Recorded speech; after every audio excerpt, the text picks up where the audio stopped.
All right, so good evening. I'll start today's class. In the previous class yesterday we were able to see a couple of lessons plus the introduction of this one that we have to cover today, right? That is relative clauses. The two lessons that we got to see, they were very simple, but it's worth watching them to be sure that everything is clear. Okay, but today we have to continue. Actually, we had the introduction and we got to see the most important elements, but now I'm going to develop those ideas or rights in more detail. So let's start with relative clauses. Okay, so as we have the introduction, I'm going to skip this first part and I'm going to directly go to, this is also part of the introduction here. We have these words, which, who, whom, whose, right? We need to know, as we perhaps already know, that which will be used with objects, right? With ideas, with anything that is not human, right? That is not a human being. Who is for human beings, is for all of us. When the adjective, remember, is a description. So if the description is mentioning that person as the subject, we use who. But if the description is mentioning that person as the object, we use whom, right? And then whose is for possession, right? When we are connecting or giving a characteristic about something that is a possession, right? But let's first start with the two most important ones, which and who. All right, those are the most important words to use these adjective or relative clauses. Now, if we analyze this, I'm going to write it here and with some text, extra text, yes, in which you have, I like the car. We want to know more about the car. They are driving the car. So this is extra information about this car. What extra information do we have? That they are driving it, right? So to connect these two ideas, it would be, I like the car, which, because the car is an object, so which, then the information about it, they are driving. Okay, very simple. We can keep going with some examples. So you can say, she is the girl. So what girl you can say? She is the girl. No, here actually we're working with objects first. Let's not have that yet. It is the house, let's say. Okay, it is the house. What house? The house is very big, let's say. A very simple idea. So what is the result of these two ideas? First, we need to know more about the house. In the second part, we have more about the house. That's a description, that it is very big. So we can connect those two ideas. It is the house which is very big. So it's just as easy as that. Then this is the result. And here we are, right, merging the two ideas. The one first idea that was not that specific, okay, very general, the house. And the second one that is giving us more information about that object, in this case, that it is the house, which is very big. Okay, so it's the same logic. That's the only thing we have to know. Let's see if that's going to be okay. Yes, the house and the house, right? Those are the two words, the two important elements to connect this with adjective clauses. And here, the adjective clause is all of this, right? This is the idea, this is the house, and which is very big. That's the, that's the adjective clause, the relative clause. All right, if we're good with that, that's great. Again, I'm just going to see if everything is okay, if we can be here, or if we have some messages, okay, in case you text me. Okay, I believe that no. Okay, so I continue then. And that's with which, because we have objects. Okay, let's have some more.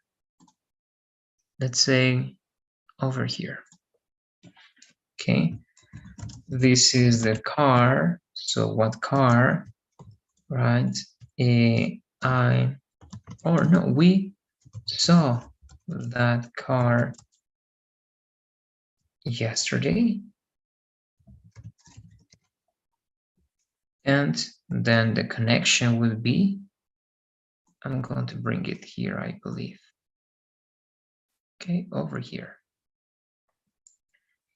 And the result, this is the car which we saw yesterday. Okay, that's it, period. Now here, once again, we have all the elements that are making us have a complete idea with an adjective clause. All right, so one more time, if we have to mark these elements, here the car is important, and the car is also mentioned here. Okay, no, actually, but that's not, sorry, that's the important part. So this is the car. What car? We saw that car yesterday, so we have more information about that car. Now we can say, this is the car which we saw yesterday. Okay, which we saw yesterday. So again, here, what's the adjective clause? The second part. Okay, so again, this is just to have more information, a description of the object that was not clear in the first place. Now, that's which, very simple. Now let's go with who. Who? The example says, I saw the person. I saw the person. The person studied with us last month. We saw the person who studied with us last month. Okay, so differently to in this case, look, in the first example, the house is the subject, sorry, and in the second one is the object, but you still use which. Okay, so there's not a change in that. But in the case of who, we have to use the person that we are talking about, that we're describing, as the subject of the second part. Okay, it has to be the subject. If not, we have to use whom instead of who.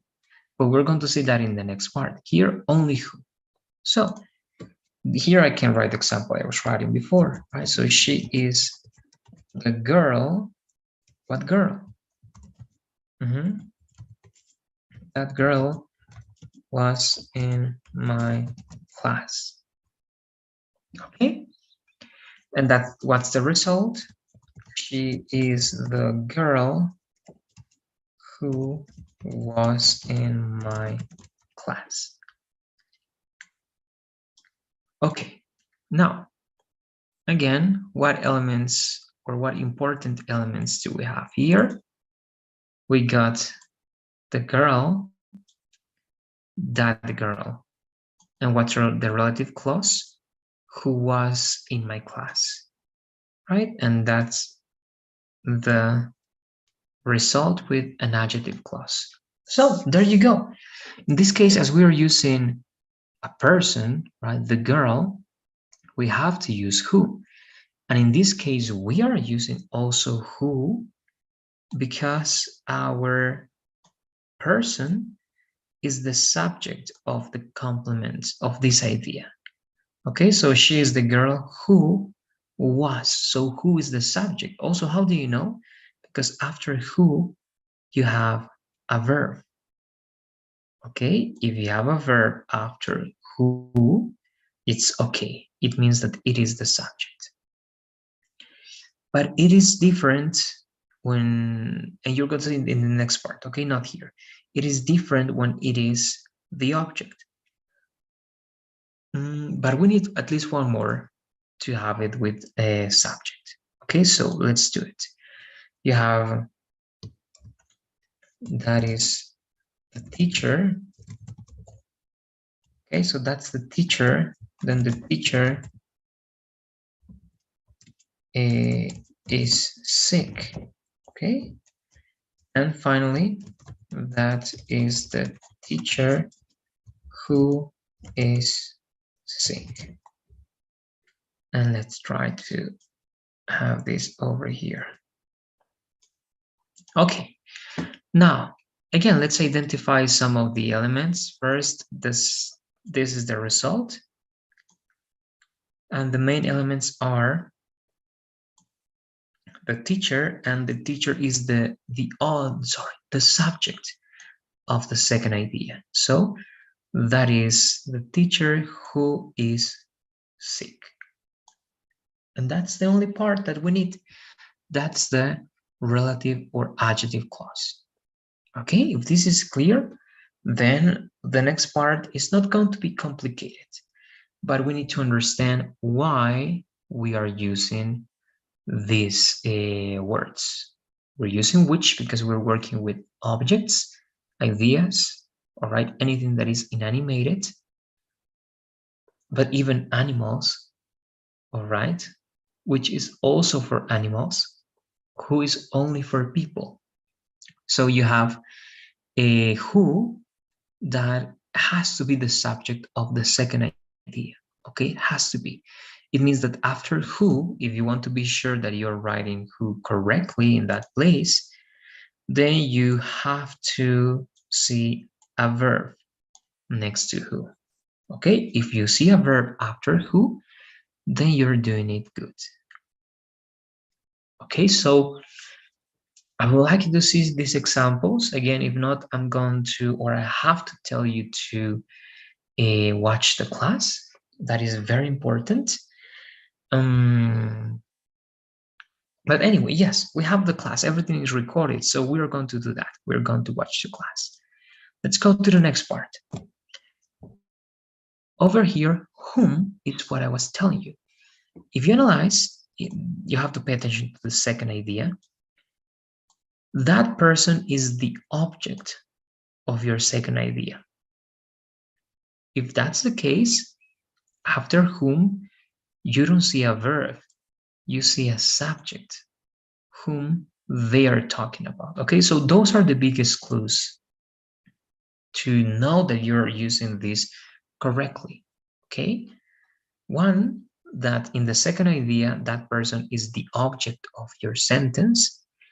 And second, that after whom, you see a subject and you don't see a verb.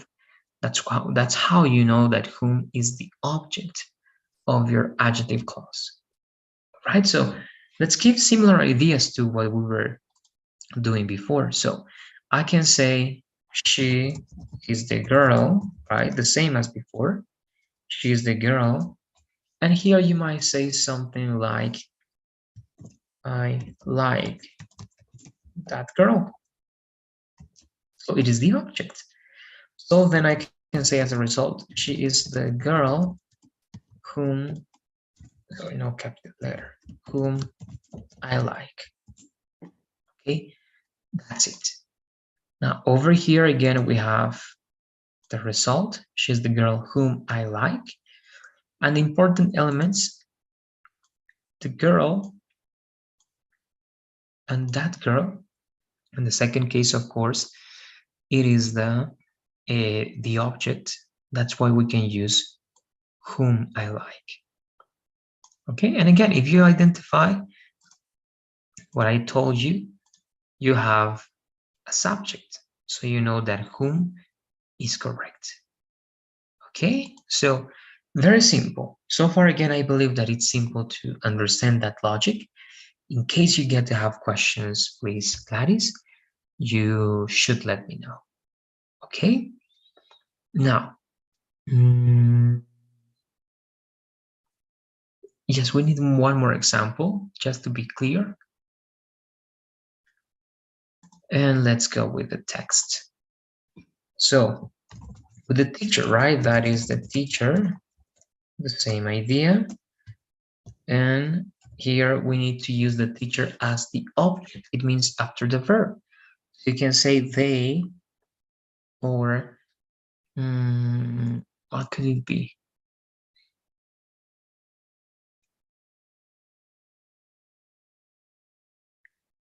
All right. So let me say something like this. All right. We invited that teacher to the party. Okay, so that's our second part. And it's the object. How do we know? Because it is after the verb. And the result would be that is the teacher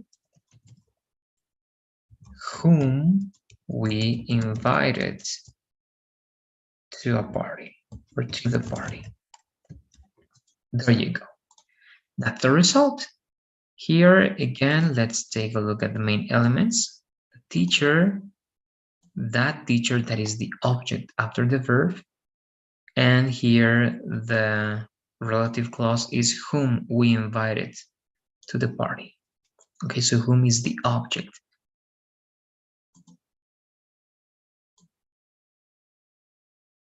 Okay, so as you can see here, you have then that result. And we can also see that we are still following that rule, that we have not a verb, but we have a subject after that. So it means that whom is not the subject. It means that whom is the object, right? So one more time, that is very important. So again, I believe that we are taking a look at the last elements for whom. That should be clear. Okay, give me 1 minute. We are going to finish with whose. That is possession. I just want to verify again that everything is good and to be sure, again, that you can join today, or perhaps you're just going to watch the class.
Okay, so let's continue. I believe that perhaps you will jump today. So I'm going to finish this lesson. I have to start a new one as well. And again, if you get to have questions, you have to watch these classes, right? Please, you let me know. We're going to try to use just the beginning of the class, some 5 or yes, it can be 5-10 minutes to try to solve these questions before going to the next lesson that we have for that day. But anyway, let's try to go to whose. That's the last word. With that, we finish this presentation. Whose is only when we got a possession. Let's bring this here. and this here, and this here, and this here. Okay, I'm just using the toolbars. Now, whose, again, this is extra. You don't need to know this in detail, also whom, but actually whom can be something that you have to see. But whose? Let's analyze the examples. Okay, so that's the dog. In the second part, you don't only have the dog, you have a possession of the dog. What's the possession of the dog? The paw. So the dog's paw is hurt. All right? So that's the dog whose paw. This is creating a connection that involves possession. All right? So this paw belongs to the dog. So the dog whose the possession is the paw is hurt. All right? But again, that paw is hurt. So whose paw is hurt? That's the possession of the dog. Okay, so I'm going around in circles, I know, but it's very important to highlight that idea. I'm going to give more, and I'm going to do it now. So here we have our example. He's the man, all right, something like that. Then the man's office is closed, right? It's not going to be enough here. Oh, over here it is. So he is the man whose office is closed. There you go. Now, let's analyze once again what we got. You have the man, okay, someone or something. You have a possession of that man. The office is possession of the man. And you have the result. And this is the adjective clause. And let's mark that.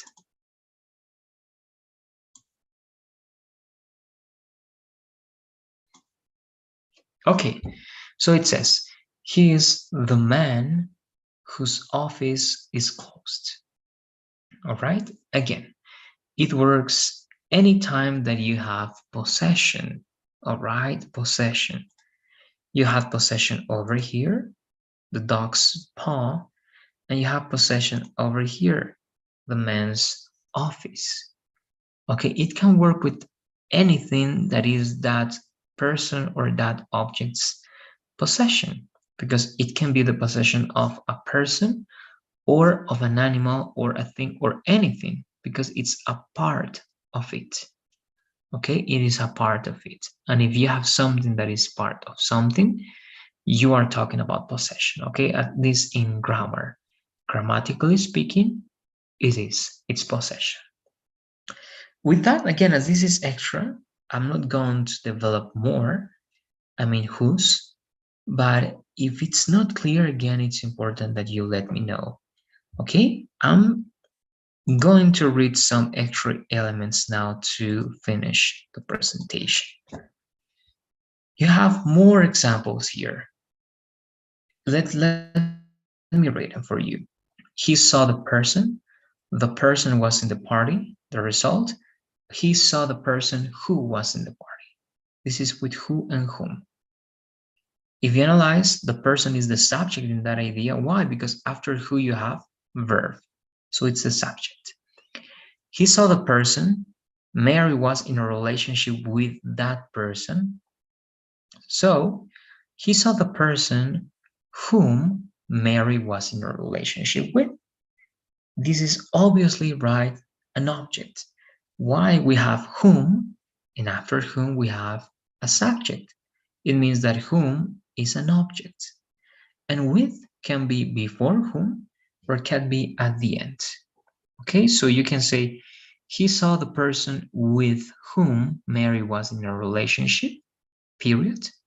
Or you say, he saw the person whom Mary was in a relationship with. period. Okay, those two options are valid, and you can work with both of them. Of course, you have to choose one, right?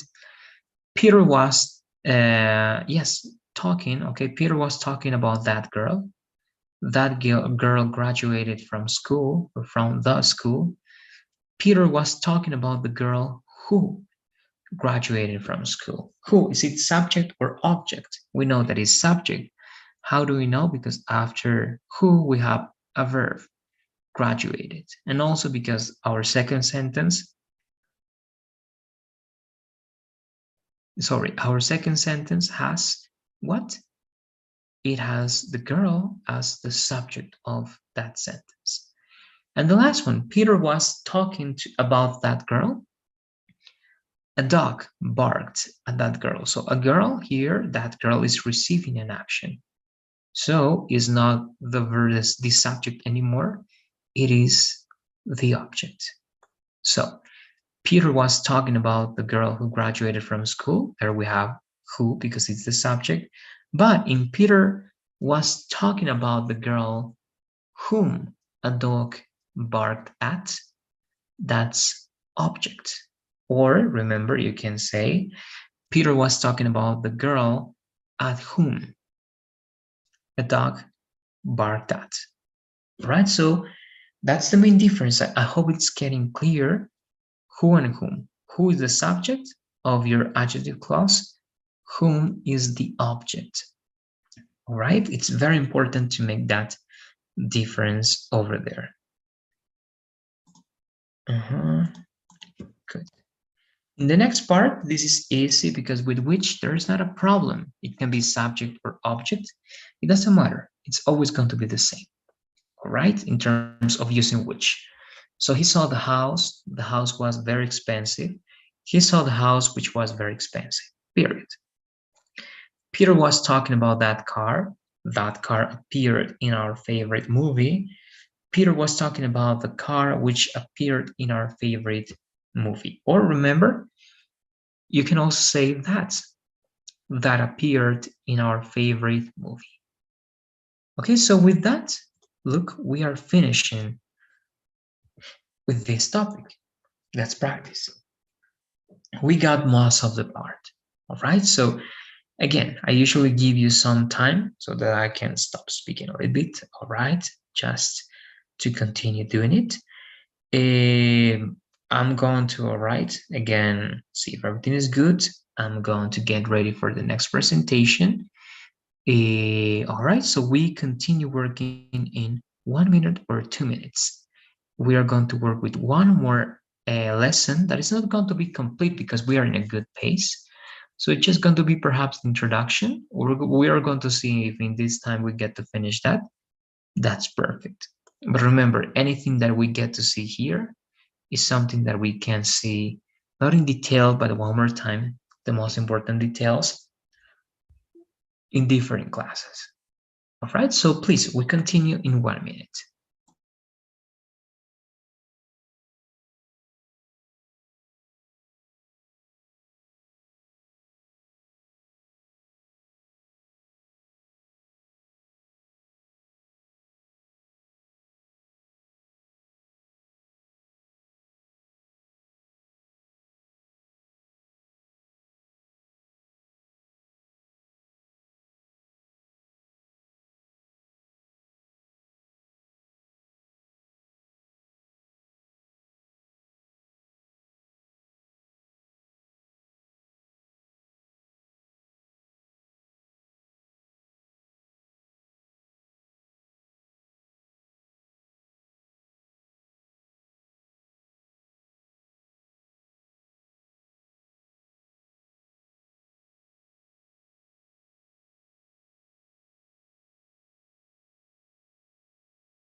Okay, so let's finish today's class with this introduction, or actually this explanation of this very short topic, because it's very short.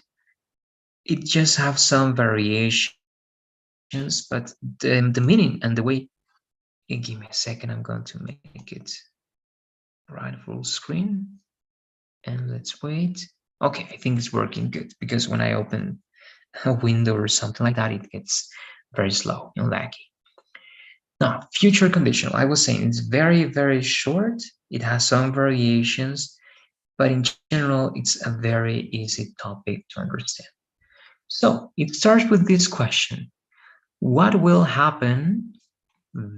This is one part of the clause, the conditional that we have to learn today. Um, what will happen if you don't study for the test?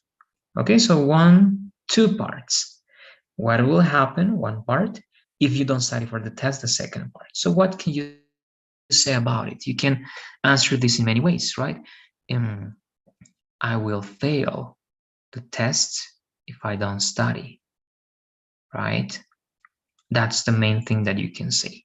I will fail the test if I don't study. And to understand more about that logic, we have to understand the conditional, what a conditional is.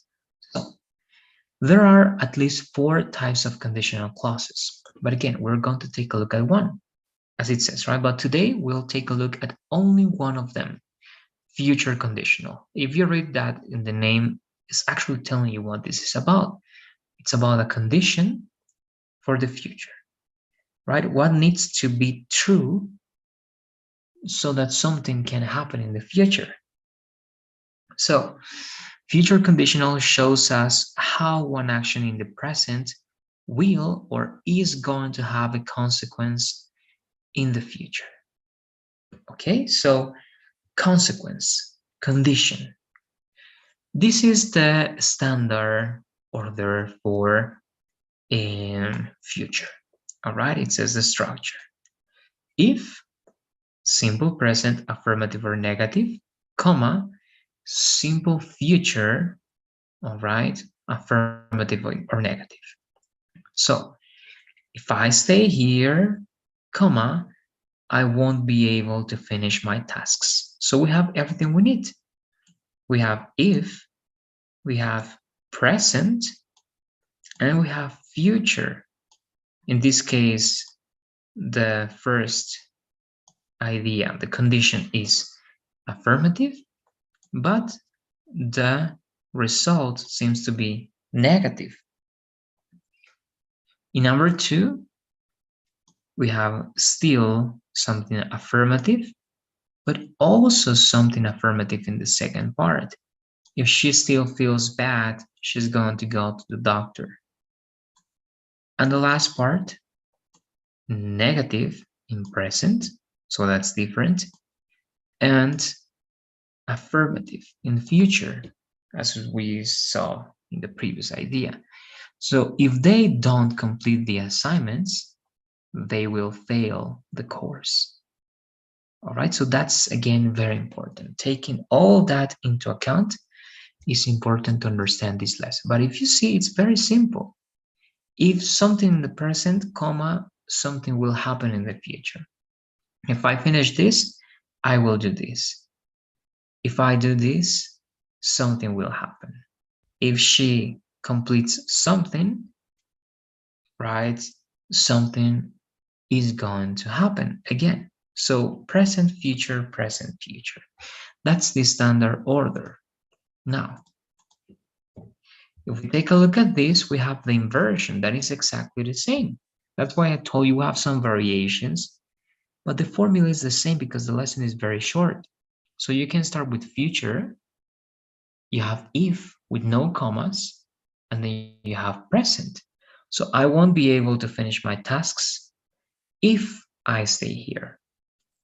And in this way, again, you don't have to use any commas. She's going to go to the doctor if she still feels bad, and they will fail the course if they don't complete the assignments. All right, so that's again pretty important to know that you can use the standard order, that you can use inversion, that in the standard order you have to use a comma, and in this version, the inversion, you don't have to use it. Okay, and that's it. Look, I thought they were going to, yes, I thought some extra elements then are going to be seen in a different presentation, because in this course as well, we see present unreal and past unreal. So what I believed, actually this one, yes, I was missing this. This is the one I was waiting for, because we have more conditionals, and we also have the chance of using them with other models. This is just an example. It's advisable to use will only, okay? At least for Pearson, if you get to work with Pearson, use only will. But in real life, you can also use other models. So you have, for example, can, may, might, should. But I recommend only can, may, and should. So let's read. If I stay here, I may not be able to finish my tasks. That's a future, but it's a probable future. Actually, not probable, it's possible. And it's like we don't know. Okay, not probable, possible. If she still feels bad, she can't go to her classes. It's also good ability in terms of not being able to do something. If they don't complete the assignments, they might or they may, okay, that's the best option, fail this course. So look, this is extra, the models. What it's important to get is these two elements. If present, simple present, comma, simple future or future tenses, and future tenses will be going to if simple present, right? With that, we know very well how to organize our ideas. If we were having some inconveniences, all right, in using these structures, we can take this into account to improve that. Or if it's new for you, you can take this information into account to, well, right, continue working on our own. So look, now I believe that because of everything I had to cover is already done, we're going to be finishing here. Let's see how much we have left. Give me 1 second to check.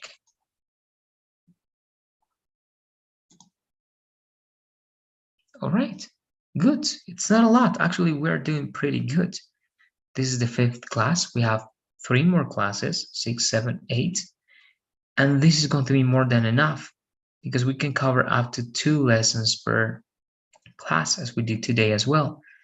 So we have past perfect and infinitives 1, future and passive 2, and we have just 1 for the last part. That is going to be complemented with extra practice and specific details that you believe right are important. But again, this is great. We have more than plenty of time to finish past perfect. That it's a new tense, the tense that I told you, right? That is with had been. That's past perfect. Infinitives with adjectives and nouns. This is very simple, very short. Future in the past. That's very important. Passive causative. This is very similar to our lesson about causative verbs. All right, it's going to be very similar, you're going to see. And then you have a report to the speech. Okay, so that's it. With that, I really need to finish now. I cannot do more because it's not going to be a good idea to continue covering that by myself. You need to be here with me to cover that, to see if everything is clear, to practice with me. If not, again, it's not a good idea. We have the time, we have everything to do it in the way I told you. So I'm going to be waiting for you, if it's possible, in tomorrow's class, because we'll continue working with this. All right? So the class then is done now. I'll see you then the following day.